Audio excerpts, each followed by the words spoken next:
पाकिस्तान में ही नहीं दुनिया भर में यूट्यूबर और समाजी मीडिया इन्फ्लुएंसर्स का जादू जो है आजकल सर चढ़कर बोल रहा है। हत्ता कि बहुत से सियाने जिनमें अमेरिका के सदर डोनाल्ड ट्रंप से लेकर उनके मुशीर ख़ास और टेक्नोलॉजी के गुरु एलन मस्क जो है पेश हैं, वो ये कहते दिखाई दे रहे हैं कि वो रिवायती या लेगेसी मीडिया जो है रियल टाइम सिटीजन जर्नलिज्म और समाजी मीडिया का मुकाबला नहीं कर सकता। यही वजह है कि ट्रंप साहब अब वाइट हाउस में पॉडकास्टर्स और समाजी मीडिया इन्फ्लुएंसर्स को भी रिवायती मीडिया के शाना बशाना बुलाने लगे हैं। और जनाब अमेरिका में ही नहीं बदनज़ीर में भी समाजी मीडिया जहां रिवायती मीडिया को बड़ा सख्त मुकाबला दे रहा है, वहीं पर यह हुकूमत के लिए भी दर्द सर बना हुआ है। समाजी मीडिया के नक़ाद अगर इस पर सनसनीखेज़ी और सतहियत का इल्ज़ाम लगा रहे हैं तो हिमायती जो है इसे आम आदमी की आवाज़ करार दे रहे हैं। उनका कह रहे हैं कि जी जो बातें रिवायती मीडिया नहीं कह सकता उनके बकौल वो सब समाजी मीडिया पर हो सकती हैं और हो रही हैं।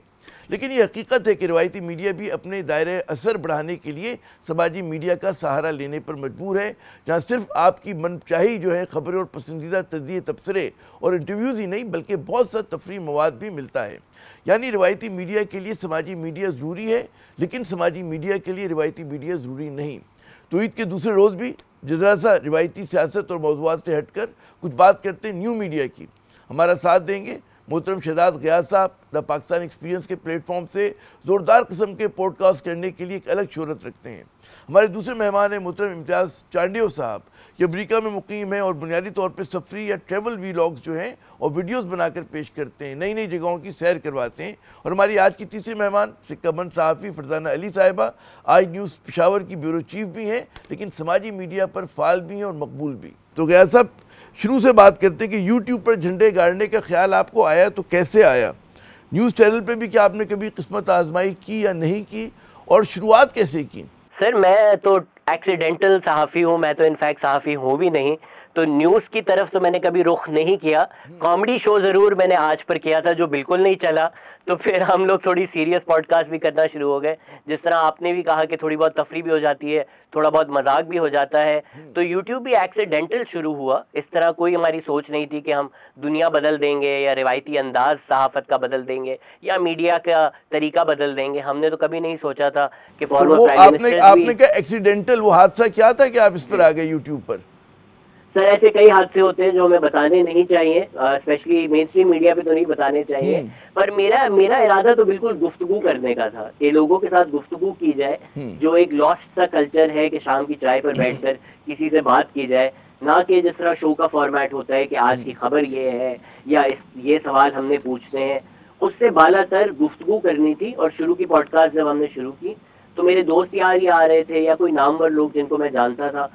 इरादा यही था कि इनको जाना जाए, इनके साथ गुफ्तगू की जाए, ऐसे नहीं जिस तरह मीडिया पर देखी जाती है, ऐसे जैसे आपको लगे कि आपके ड्राइंग रूम में बैठ के कोई दोस्त आपसे बात कर रहा है। तो वहीं से सिलसिला शुरू किया था। वो करंट अफेयर्स, मीडिया, जिस तरह दुनिया भर में आपने जिक्र किया पॉडकास्ट की अहमियत बढ़ी, तो थोड़ी बहुत हमारी भी इस मुल्क में अहमियत बढ़ गई, वरना हमारे कोई सहाफत बदलने के इरादे तो नहीं थे। अच्छा, बस आखिरी में ऐसे फिर बढ़ता हूँ अगले मेहमान की जानिब कि शुरू के दिनों में बड़ी आपको कहते हैं तगोदो करनी पड़ी थी, चीज़ें बहुत सहल साबित हुई आपके लिए, आप आए और आपने झंडा गाड़ दिया?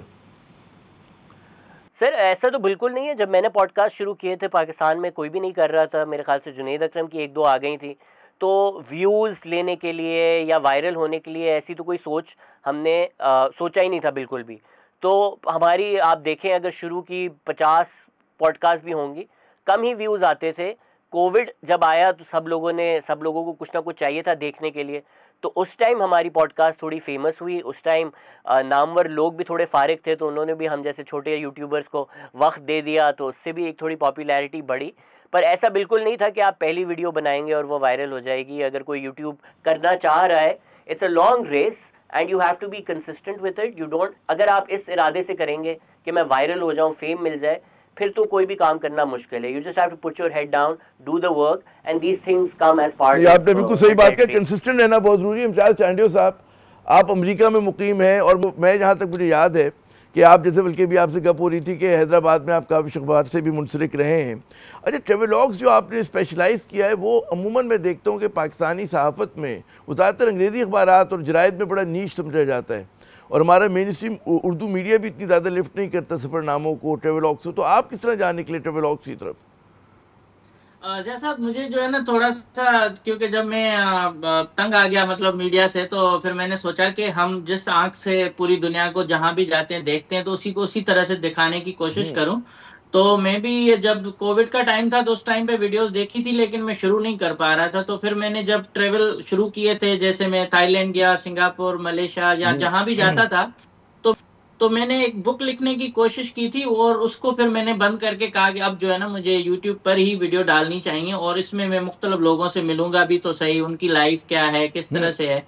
तो वो स्टार्ट किया था, और तकरीबन 2.5 साल हो चुके हैं। तो 2.5 साल से मैं जब अमेरिका मुंतकिल हुआ, तो अभी मैं अमेरिका के मुख्तलिफ स्टेट्स हैं उनको विजिट करता हूँ। तकरीबन 50 स्टेट में से मैंने अभी तक 35 स्टेट विजिट किए हैं, और तकरीबन 103 या 4 शहर हैं जो इनके बड़े, वो विजिट किए। तो मैं उसके साथ साथ फिर सक्सेस स्टोरीज ये वो, तो उसकी बुनियादी वजह ये थी कि जो हमारे बहुत सारे लोग हैं जो दुनिया को नहीं देख पा रहे, वो देखें तो हम कितने पीछे हैं और दुनिया कहाँ तक पहुंच चुकी है, और वो भी इंसान है जहां हम बैठे हैं और जहां हम रह रहे हैं वहां भी बुनियादी तब्दीली आनी चाहिए। तो मकसद मेरा सिर्फ यही था, और मैंने इसी तरह से सफरनामे स्टार्ट किए और उनको डॉक्यूमेंट किया वीडियो के फॉर्म में, ताकि पूरा पाकिस्तान क्या पूरी दुनिया में जहां जहां से भी लोग हैं वो देखते हैं। और मुझे फख्र है कि कम से कम पूरी दुनिया में जहां भी उर्दू और हिंदी समझी जाती है वहां से मुझे लोग पसंद करते हैं, देखते भी हैं और रेस्पेक्ट भी देते हैं। तो इस वक्त तमाम सोशल मीडिया प्लेटफॉर्म पर तकरीबन मेरी 22 लाख के करीब सब्सक्रिप्शन या फॉलोइंग है। तो अल्हम्दुलिल्लाह बड़ी बात है। और मतलब आपने एक नई सिमत पे काम का आगाज़ किया। फरजाना साहिबा, आप जो है 2 कश्तियों में सवार हैं। एक तो आप आज न्यूज़ के साथ हैं, हमारे साथ हैं, फिर आप सोशल मीडिया पर भी बहुत ही माशाल्लाह करें। कौन सा सफ़र ज़्यादा दिलचस्प और इत्मीनान बख्श है आपके लिए? बहुत शुक्रिया। मेरा ख्याल में पहला जो सफ़र था टीवी का वो अच्छा था, लेकिन ज़रा थोड़ा सा तंग होता गया वक्त गुजरने के साथ साथ। और जिस मकसद के लिए मैं जर्नलिज्म में आई थी कि आवाम की बात की जाए, खबर लोगों तक पहुंचाई जाए, वो बात की जाए जो असल में खबर है, जो असल में बात है, जो इंफॉर्मेशन ग्राउंड की है वो लोगों तक पहुंचाई जाए, उसके ऊपर बहस की जाए, एक डायलॉग जो है वो क्रिएट किया जाए। लेकिन आपने देखा कि पिछले 10-1 साल से अगर हम देख लें तो मीडिया, आपका और मेरा मीडिया जो इस वक्त हम बैठे हैं, पता नहीं अब मैं ये बात कर लूं तो क्या होगा। नहीं, आज़ादी सहाफ़त है भाई, आप बिल्कुल बात करें जनाब। वो बात हम कर नहीं पा रहे थे। अब मैं पख्तूनख्वा से ताल्लुक रखती हूँ और आपको पता है कि यहाँ की जो हकायक है गुज़श्ता 40 साल से, मतलब मैं जिस चीज़ को देखते हुए बड़ी हो गई, शऊर संभाला, फिर जर्नलिज्म में आ गई, फिर और चीज़ों को देखा जाना, तो मुझे लगा कि बात करनी चाहिए। लेकिन मैं अपने इस मेन स्ट्रीम मीडिया पर वो बात नहीं कर पा रही थी क्योंकि बहुत ज़्यादा प्रॉब्लम्स है। आपको भी पता है, मुझे भी, कि खबर कहाँ से आती है, प्रेस रिलीज तक हम महदूद हो गए थे। तो फिर हमारे दोस्तों ने, हम कुछ दोस्त हैं जो एक ही ख्यालात के हैं, वो जो हम मशहूर है लिबरल, प्रोग्रेसिव, इस तरह से। तो फिर हमें ये लगा कि हमें कुछ नया तजर्बा करना चाहिए, और जाहिर है नया तजर्बा इसी शक्ल में था। तो फिर हमने फ्रंट लाइन पाकिस्तान के नाम से, चूंकि हम समझते हैं कि हम फ्रंट लाइन के रहने वाले हैं, तो हमारे जो मसाइल हैं, हमारी जो बात है, उसके ऊपर एक डायलॉग जो है वो क्रिएट करने के लिए हमने ये फ्रंट लाइन पाकिस्तान शुरू किया, एक पॉडकास्ट की सूरत में। और था यही कि हम ऐसी बात करेंगे जो आमतौर पर मेन स्ट्रीम मीडिया नहीं करता। तो फिर वो हमने की। शुरू में लोगों ने कहा कि ये आप क्या बातें कर रहे हैं, लेकिन आहिस्ता आहिस्ता जब हमने, मतलब मैंने आपसे कहा ना कि बुनियादी तौर पर यही था कि वो 40 साल वहाँ क्या हुआ। मतलब मैं, अगर कोई मुझसे पूछे 2 लाइनों में कि फ्रंट लाइन पाकिस्तान क्या है, फ्रंट लाइन पाकिस्तान माजी, हाल और मुस्तकबिल का एक डायलॉग है जो हम बात करना चाह रहे हैं। तो हमने जब बात की और फिर आहिस्ता आहिस्ता लोगों ने उसको देखा, तो लोगों ने उसको बड़ा अप्रिशिएट किया, फिर बड़े अच्छे हमें रिस्पांस आने लगे कि अच्छा ये तो बड़ी जबरदस्त। अच्छा, मैं ये समझूं कि आप जो हैं, आपको ज़्यादा इत्मीनान या ज़्यादा जो मज़ा आता है वो आपको समाजी मीडिया पर आता है। नटशल में आप ये कह रही हैं। मुझे बहुत, बिल्कुल मुझे बहुत मजा आता है क्योंकि मैं वो बात कर पाती हूँ जिसको करने के लिए मैंने सहाफत अपनाई। आपको पता है ना कि मैं डेरा इस्माइल खान से ताल्लुक रखती हूँ, एक छोटी सी गली के एक लोअर मिडिल क्लास फैमिली से ताल्लुक रखने वाली एक खातून जो कि बहुत ही कंजर्वेटिव फैमिली से ताल्लुक रखती थी, जहां ये सोचना भी महाल था कि आप जाके मीडिया का हिस्सा बनोगे और टीवी पे जाके बैठ के बात करोगे, फेस जहां पे दिखेगा।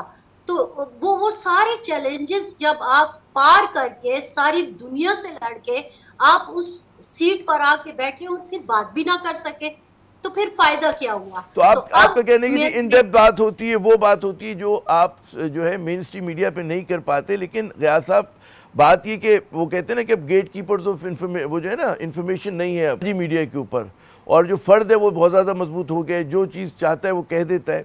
उसमें फिर एक जो लोग तनकीद करते हैं जो लेगेसी मीडिया से वाबस्ता है, जैसे कि मैं हूँ, कि जनाब मतलब है कि सेकेंड पेयर ऑफ आई नहीं होता और अनफिल्टर्ड जा रहा होता है, और ये भी होता है कि बाज़ औक़ात जो है बहुत ज़्यादा उस पर सनसनीखेज़ी आ जाती है, और जस्ट टू कहते हैं ना क्लिक बेट के लिए, लोगों को ज़्यादा अट्रैक्ट करने के लिए जो है बहुत ज़्यादा सनसनीखेज़ मवाद पैदा करते हैं, मुबालगा आराई भी होती है।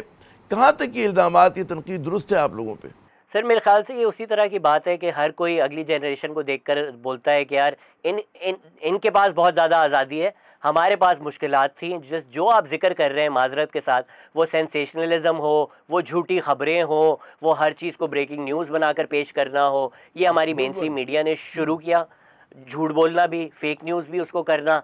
और अगर यूट्यूब पे इस वक्त जो सुन रहा है वो जिस भी पार्टी से वाबस्तगी रखता है, अगर वो टॉप 10 यूट्यूबर जो ये काम करते हैं लिस्ट बना लें, वो हो सकता है दूसरी पार्टी वाले के बनाएं, लेकिन ये होंगे वही जो मेन स्ट्रीम से आए हैं। बड़े कम ऐसे लोग हैं जो यूट्यूब पर फेमस हुए हैं सेंसेशनलिज्म करके, क्योंकि क्रेडिबिलिटी भी होती है इंसान की। तो ये जो सारे मसले मसाइल जिसकी आप निशानदही कर रहे हैं, ये मेन स्ट्रीम मीडिया ने ही इंट्रोड्यूस किया, उन्हीं का मॉडल था। जी बिल्कुल, जिस तरह सोशल मीडिया एल्गोरिथम्स अब बने हुए हैं वो एक्सट्रीम को हाईलाइट ज़्यादा करती है, लेकिन मेन स्ट्रीम का भी मॉडल इससे कोई बरक्स नहीं है। जहाँ तक आज़ादी की बात है, सहाफ़त की आज़ादी होगी शायद पाकिस्तान में, सहाफ़त करने के बाद आज़ादी नहीं है। तो जैसे आपका पेमरा है वैसे हमारा पीका है। तो ये जो एक ख्याल पाया जाता है कि मादर पिदर आज़ादी है, सोशल मीडिया पे जो बोलना है बोल दो, ऐसा बिल्कुल नहीं है। पीका तो अभी कल आया ना, खैर मैं पीका पे आपसे आगे चल के बात करूंगा। लेकिन ये जो आपने फरमाया ना कि जो मेन स्ट्रीम मीडिया है उसका भी बड़ा कसूर है। बिल्कुल हम भी तनकीद करते हैं कि सनसनीखेज़ी होती है, बाज़ औक़ात सतहियत होती है, लेकिन फिर भी मतलब है कम से कम हमारा जो प्रिंट मीडिया है उसके अंदर जो है ज़्यादा चेक्स एंड बैलेंसेस हैं। मैं आता हूँ आपकी तरफ दोबारा। जो इम्तियाज़ चांडियो साहब बात हम जो देख रहे हैं, आप अमेरिका में, और लेगेसी मीडिया जो है वो in the line of fire है। ट्रम्प साहब तनकीद करते हैं, एलन मस्क तनकीद करते हैं, वॉइस ऑफ अमेरिका आप लोगों ने बंद करवा दिया, AP को कहते हैं बुलाया नहीं जाता वाइट हाउस के अंदर। तो क्या क्या हो रहा है वहाँ पर? मतलब है कि फिर भी लोग कहते हैं कि क्रेडिबिलिटी जो है वो तो लेगेसी मीडिया की है, वो समाजी मीडिया की नहीं है। जी सर, जिस तरह से पाकिस्तान में हमारे जो मीडिया के इदारे हैं, जहाँ कहते हैं ना जिसकी लाठी उसी की भैंस, जो जहाँ जैसे जैसे हुकूमत चेंज होती है, डायरेक्शंस होती हैं, तो उसी तरह से वो किसी न किसी को सपोर्ट करते हैं। किसी भी चैनल पे आप ये नहीं कह सकते हो कि ये न्यूट्रल रहा है। तो इसी तरह से अमेरिका के अंदर भी ये इश्यूज हैं। ट्रम्प को CNN से प्रॉब्लम है मिसाल के तौर पे, या किसी और को, लेकिन वो हशर नहीं है जिस तरह से पाकिस्तान के अंदर है कि आप किसी चैनल को बोलने नहीं देते हो, ऑफिस में घुस के। किसी जमाने में जब पुराने वक्त में आप देखते थे कि एक अखबार क्या बिल्कुल ब्लैंक आ जाता था कि पता चला कि भाई रात में आए थे और पट्टी निकलवा के चले गए थे और सुबह अखबार ऐसे आ गई। इस तरह का यहाँ नहीं है। इस तरह से आप बोल सकते हो। इवन ट्रम्प को अगर कोई बंदा पसंद भी नहीं है तब भी उसकी कोई एंट्री बैन नहीं हो सकती इस तरह से कि व्हाइट हाउस में अगर कोई नुमाइंदा है। मसला ये कि दुनिया में हर जगह पैसा है। अब इलॉन मस्क के बारे में भी देखेंगे, जिस तरह से मलक रियाज पाकिस्तान की सियासत में करते थे, या अंबानी है इंडिया में करते हैं, तो इलॉन मस्क अभी अमेरिका में उसने नया ट्रेंड दे दिया। तो पहले ये जो बिजनेसमैन या जो बिलियनियर थे वो सपोर्टर होते थे और बिहाइंड द सीन या स्टेज जो है वो सारा काम करते थे। लेकिन ये पहली बार ऐसा हुआ कि जब बहुत ज्यादा पैसा आ जाता है इंसान के पास तो फिर कुछ और करने की ख्वाहिश पैदा होती है हमारे सियासतदानों में। कुछ फलाही काम करते हैं, कुछ इस तरह से सियासत में तो यहाँ है। लेकिन फिर भी इतना जुल्म या इतनी ज्यादती नहीं है जिया साहब जिस तरह से पाकिस्तान के अंदर अनफॉर्चुनेटली हो रही है कि आप न किसी को बोलने दे रहे हो, न किसी चैनल को आप जीने दे रहे हो। यहाँ चैनलों के आप हेडक्वार्टर देखेंगे तो मेरे ख्याल में इसी से तो हम पता नहीं कितने हम बुर्ज खलीफा बना लें।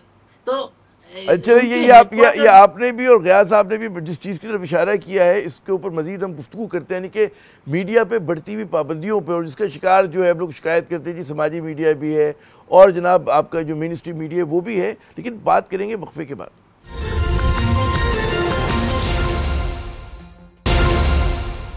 प्रोग्राम में नाज़रीन एक मरतबा फिर खुश आमदेद, और ईद का दूसरा रोज़ है और हम बात कर रहे हैं कुछ समाजी मीडिया की बमुकाबला जो है रिवायती मीडिया की। हालांकि मुकाबला नहीं है, दोनों एक दूसरे को सप्लीमेंट कर रहे हैं। फरजाना साहब ये बताइएगा कि जो पीका कानून है वो आज़ादी इजहार को आपके ख्याल में कुचलने के लिए है, या फिर जैसा कि हुकूमत कह रही है कि जी साइबर क्राइम से निमटना है और जो फेक न्यूज़ है उसका मुकाबला करना है? जनाब आमिर साहब देखें, ये जो दो बातें हैं ना कि फेक न्यूज से निमटना और साइबर क्राइम वाला जो इशू है, बहाना तो नॉर्मली यही बनाया गया है कि इस तरह के मसाइल हैं और उसको हमने कंट्रोल करने के लिए ये बनाया है। लेकिन मुझे जाती तौर पर जो मैंने चीजें देखी हैं, पढ़ी हैं, महसूस किया है, और फिर पाकिस्तान को आप और मैं जितना जानते हैं, इसके निज़ाम को जो जानते हैं, यहाँ पर पीछे बैठे माइंडसेट को जो हम जानते हैं, तो हमें लगता है ऐसा ऐसा बहाना जरूर है कि इन दो चीजों के लिए होगा। लेकिन बात वही है कि हमें शक है, हमें लगता है कि ऐसा ना हो कि इसको भी मेन स्ट्रीम मीडिया की तरह ट्रीट किया जाए और फिर वही हो कि आखिर में आप और मैं बैठे एक प्रेस रिलीज है उसके ऊपर खबरें ही पढ़ रहे हो।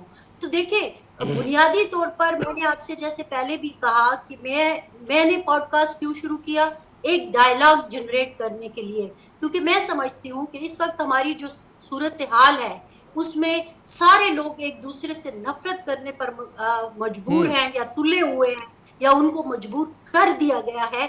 उस चीज को बेहतर करने के लिए, खत्म करने के लिए, एतमाद साजी के लिए हमें एक डायलॉग को जनरेट करना होगा।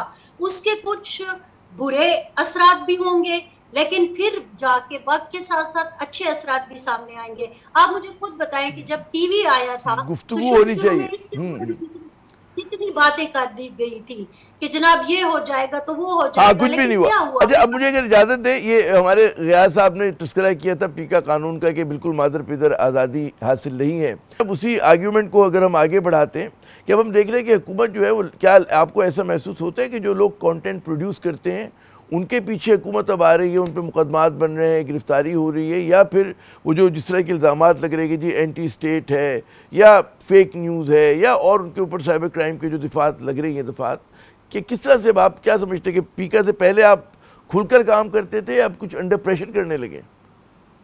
सर मेरे ख्याल से जो हुकूमत कर सकती थी और कर रही है वो तो शुरू से कर रही है। आपने बोला पीका कल आया है, कल शायद टर्की से हेयर ट्रांसप्लांट करा कर आया होगा, पर आया तो 2016 में पहला राउंड उसका पहले आया था। बिल्कुल आप कह रहे हैं, मैं मजीद जो उसको लीथल बनाया है वो तो भी बनाया गया जी। तो ये जो है सबसे लेटेस्ट उसकी जो सर्जरी की गई है, ये सबसे खतरनाक है, क्योंकि इसमें ये नहीं है कि हुकूमत आपके पीछे आएगी, अदालत आपके पीछे आएगी। आमिर साहब, आप अपनी पॉडकास्ट में इम्तियाज चांडियो की बुराई करें, ये चीज अगर मुझे बुरी लग जाए तो अब मैं जाकर FIR कर सकता हूँ आमिर साहब के खिलाफ कि इन्होंने इम्तियाज चांडियो के खिलाफ कुछ बोला है जिससे मेरा कोई ताल्लुक भी नहीं था पहले। तो अब जो शिकें आई हैं और जो तरीका वो लेकर आए हैं वो बहुत ही ज़्यादा ख़तरनाक है, और इसके असरात हम देख रहे हैं कि नॉट जस्ट इंडिपेंडेंट यूट्यूबर्स या सहाफ़ी जिनको उनकी खबर की बिना पर पहले उठाया जा रहा था या हरासा किया जा रहा था, अब जो प्लेटफॉर्म्स भी हैं उनको भी टारगेट किया जा रहा है कि अगर आपके प्लेटफॉर्म पर आकर किसी और ने कोई बात की है, और ये विकीलीक्स से दुनिया भर में गुफ्तगू शुरू हुई थी कि can we prosecute the platforms as well, not just the news, not just the opinion. जिस जगह वो चीज़ बोली जा रही है उस जगह को ही अगर बंद कर दिया जाए तो ये जो बोलने की फरजाना मैम भी बातें कर रही थी, हमने थोड़ी स्पेस खोली है, ये भी बंद हो जाएगी। एंड जो चेक्स की बात थी, जिस तरह हमने अखबार की बात की, अखबार at the end of the day एक कागज़ का टुकड़ा है जिस पर खबर छपती है। अगर उस पर डॉन हो तो वो डॉन की तब भी क्रेडिबिलिटी थी, वही डॉन टीवी पे आए तो उसकी तब भी क्रेडिबिलिटी है, वही डॉन यूट्यूब पर आए तो उसकी तब भी क्रेडिबिलिटी है। टैबलॉइड्स पहले भी छपते थे, शाम के अखबारों में जो खबरें आती थी वो हम सब ने देखी हैं बचपन में। उसी तरह जो शाम के अखबार और टैबलॉइड्स थे उसी तरह के लोग यूट्यूब पे भी हैं। मेरी नज़र में कोई ख़ास कानून बनाने की ज़रूरत नहीं थी, लेकिन हमारे रियासत को जबर का और लोगों को खामोश रखकर डिसेंट दबाने का बहुत ज़्यादा शौक़ है और इसीलिए पीका आया है। अच्छा इम्तियाज साहब, आपने दुख सुना हमारे दोस्त गयास साहब का, और वाकई जैसा भी आप कहते हैं कि अमेरिका में तो इस तरह का कोई मसला नहीं है, लेकिन एक और हकीकत तो ये भी है कि मतलब आप समझते हैं कि in this day and age इस तरह की जो मतलब है कोशिशें हैं कि जी आप बिल्कुल स्टाइफल कर दे, गला घोट दे इज़हार राय का, मुमकिन है? आपको लगता है ये चीज़ अमलियत पसंदी के ऊपर मबनी है, प्रैक्टिकल है? पीका कानून के बाद जेलें भी नहीं बनानी जानी चाहिए, क्योंकि जेलों में तो गुंजाइश है ही नहीं।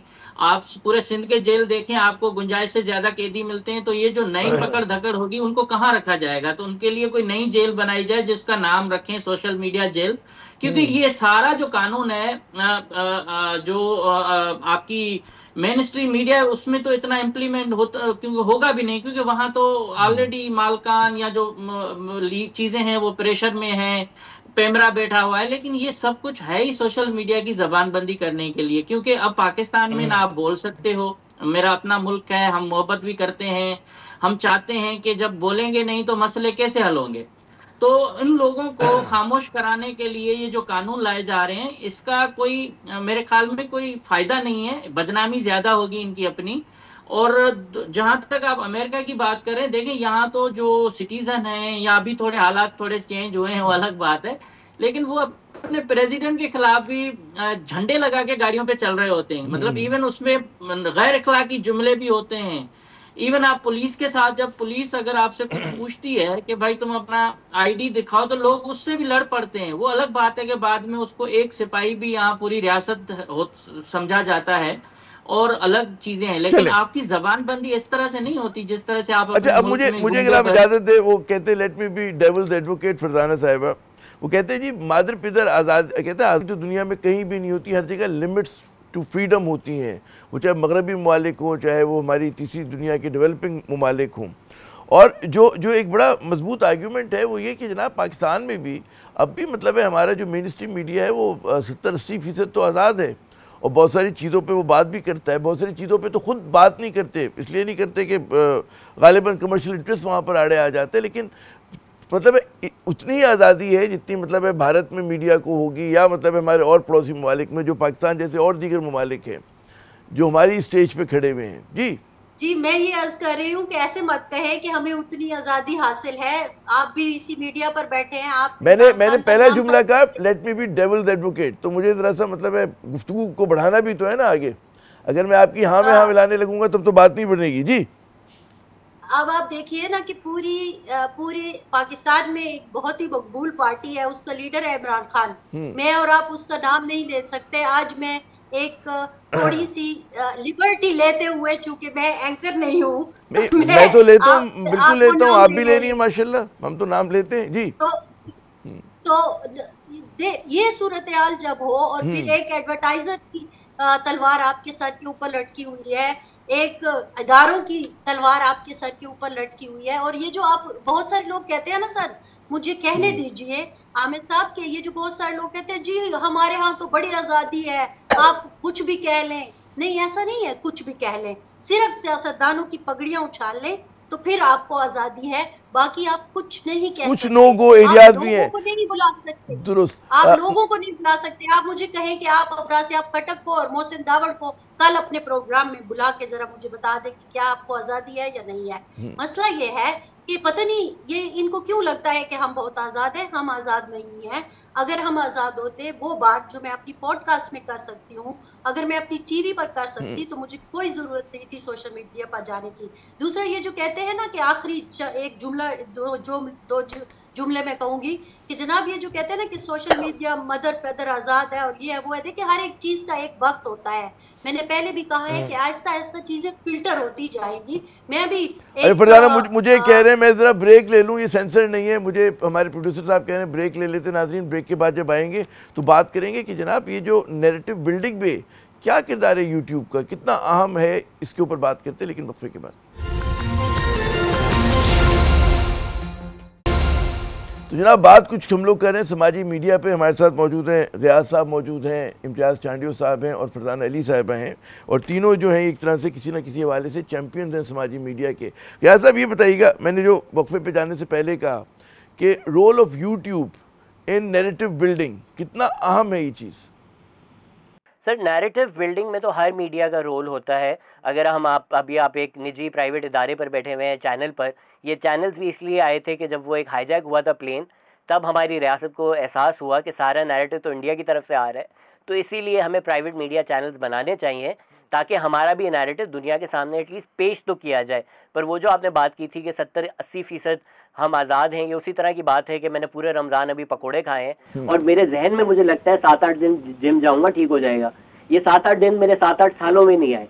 अच्छा, अब जनाब इम्तियाज़ साहब, अब ये तो है कि यूट्यूब का अपना एक मतलब है कि नैरेटिव बिल्डिंग, और सारे मीडिया नैरेटिव बिल्डिंग करते हैं, बिल्कुल दुरुस्त कहा है इन्होंने हमारे गया साहब ने।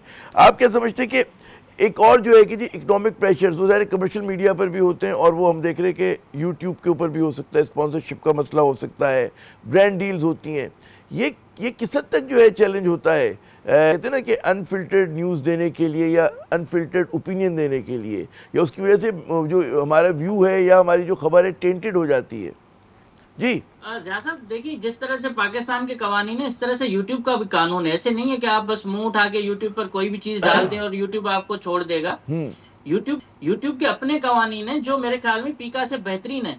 और दूसरी बात ये कि जो आप समझते हैं कि सिर्फ हम वीडियो बनाते हैं या नैरेटिव डेवलप करते हैं, लोगों को समझाते हैं, वो अपनी जगह पे इस वक्त दुनिया का पावरफुल ये इंडस्ट्री है जिससे आपके पास डॉलर आते हैं। जिस तरह मुआशी इस्तेहकाम अगर आप देखें, इंडिया में इन्होंने कितना जबरदस्त काम किया हुआ है कि इंडिया के जो यूट्यूबर्स हैं वो हमारे पाकिस्तान से ज्यादा पैसे कमाते हैं, उनकी वहाँ इकोनॉमी भी अच्छी है, उनके पैकेजेस भी अच्छे हैं। तो हमारे मुल्क में इस तरह की पाबंदियां डालना कि कभी आप फाइबर को बंद कर रहे हो, कभी आप ट्विटर के बंद कर रहे हो, आप ये क्यों नहीं सोचते कि इससे पैसे भी आ रहे हैं, इससे मुल्क में कोई लोगों के घर भी चल रहे हैं। और जिस तरह से यूट्यूब का अगर मिसयूज होता है तो यही गवर्नमेंट अगर उनको लेटर लिखती है या उनको कंप्लेन करती है तो यूट्यूब खुद भी एक्शन लेता है, ऐसा नहीं है। अच्छा, आप तो इम्तियाज ऐसे कैंपेन तो चलाते रहते हैं ना, मुख्तलिफ कैंपेन आप चलाते रहते हैं, जैसे पानी के मसले पे आप आजकल कैंपेन कर रहे हैं। जी, मैं तो देखें, मैंने तो सुबह सिंध में अभी भी जिस तरह से हम अपनी काम कर रहे हैं सरदारों के खिलाफ, तो कोई भी मेरे ख्याल में आज तक किसी ने भी इस तरह काम नहीं किया जितना हमारे सोशल मीडिया के जरिए सिंध में हमने किया है। कि ये जो यूट्यूब है ना, ये आपकी बाउंड्रीज, आपके अहलियत, आपकी जितनी सलाहियत है, इसको पूरी दुनिया तक पहुंचाता है। और आपने कितने लोगों को, कोई पाकिस्तान में एक इदारा नहीं है जो हमारे किसी बंदे को ट्रेनिंग दे के भाई ये यूट्यूब पे काम करो, इस तरह से आपको हम ये लैपटॉप फ्री में बांटते फिर रहे हैं, किसी को कैमरा दे दें, किसी को क्या, लेकिन हर इसमें अच्छे काम भी हो रहे हैं, बुरे। तो मैं ये कहूंगा कि पाकिस्तान में इदारे होने चाहिए इन लोगों को बताने के लिए, उसमें ट्रेनिंग देनी चाहिए गरीब लोगों के। आप जैसे इंडिया में काश्तकार हैं, उनके मिलियन व्यूज हैं, जो गांव के देहात के लड़के हैं, साइकिलों पे चलते थे, अब उन्होंने अपने घर लिए हैं। गुर्बत वहां कितनी है, आप उनकी वीडियोस से जाके देखेंगे उनके लाइफ स्टाइल में कितना बड़ा चेंज आया है। मगर हमारे मुल्क में आप गिने चुने 5 से 6 यूट्यूबर होंगे जो ज्यादा पैसा कमा रहे हैं, और उसके बाद पूरी जो बाकी लोग हैं वो बेचारे सिर्फ हल्का फुल्का काम जनाब। अच्छा गया साहब, ये जो इन्होंने निशानदेही की कि जी social media is a vehicle of change, हमारे यहाँ तो सिर्फ एज अ कन्फ्रंटेशन का टूल लिया जा रहा है, तो बड़े अहम बात की इम्तियाज साहब ने। जी सर, बिल्कुल बहुत अच्छी बात की है। मेरे ख्याल से ईद के दिन हमने बहुत नेगेटिव बातें कर ली हैं, तो ये पॉजिटिव बात भी ये है कि यूट्यूब पे आपको दुनिया भर देखने का भी मौका मिलता है। तो अगर तो नफ़रतें पाली जा रही हैं, नफ़रतें बांटी जा रही हैं, अगर पाकिस्तान में किसी को लगता है कि इंडिया में हर इंसान के सींग हैं, तलवार लेके आपका गला काटने के लिए तैयार होता है, या इंडिया में किसी को पाकिस्तानियों के बारे में ये लगता है, तो यूट्यूब खोल कर लोगों से बात करते हुए देखकर, शहर देखकर, वो जिस तरह वाइल्ड लेंस भाई अबरार थे, उन्होंने पाकिस्तानियों को इंडिया दिखाया, इंडियंस को पाकिस्तान दिखाया। हम भी जब गुफ्तगू करते हैं, इंडिया से बहुत कमेंट आते हैं कि हमें तो लगता था कि हमारे सामने कोई पाकिस्तानी आ जाएगा तो हम उसको मार देंगे, लेकिन आपसे बात करने के बाद अपनापन लगता है, दोस्ती लगती है। तो ये जो प्यार बांटने वाला सिलसिला है, ये जो पर्सपेक्टिव देने वाला सिलसिला है, दुनिया भर में हम लोग ट्राइब से जब शुरू की थी इंसानियत, तो हम ये कम्युनिटीज या एथनिसिटीज या अपने अपने ग्रुप, बस मसला ये है कि ये जो हमारा ट्रेडिशनल मीडिया है, इस पे टाइम की लिमिटेशन होती है। हमारा पॉडकास्ट भी बहुत तवील नहीं हो सकता। मैं बहुत शुक्रिया अदा करता हूँ, आपने वक्त दिया, गयास साहब ने वक्त दिया, इम्तियाज़ टांडियो साहब ने और फरजाना अली साहिबा ने। तो जनाब पंच लाइन ये कि आज के दौर में जो है पाबंदियाँ का जो नुस्खा है वो अपनी अफादियत और तासीर खो चुका है। जो समाजी मीडिया है वो सिर्फ महदूद सियासी लड़ाई के लिए नहीं होता, इसको आप तालीम और तरबियत में भी इस्तेमाल कर सकते हैं, और इसको जनाब आप दुनिया भर में राब्ते के लिए भी, अपना पैगाम पहुँचाने के लिए भी। इसी पैगाम के साथ आमिर ज़ैद को अगले प्रोग्राम तक के लिए इजाज़त दीजिएगा। खुदा हाफिज़।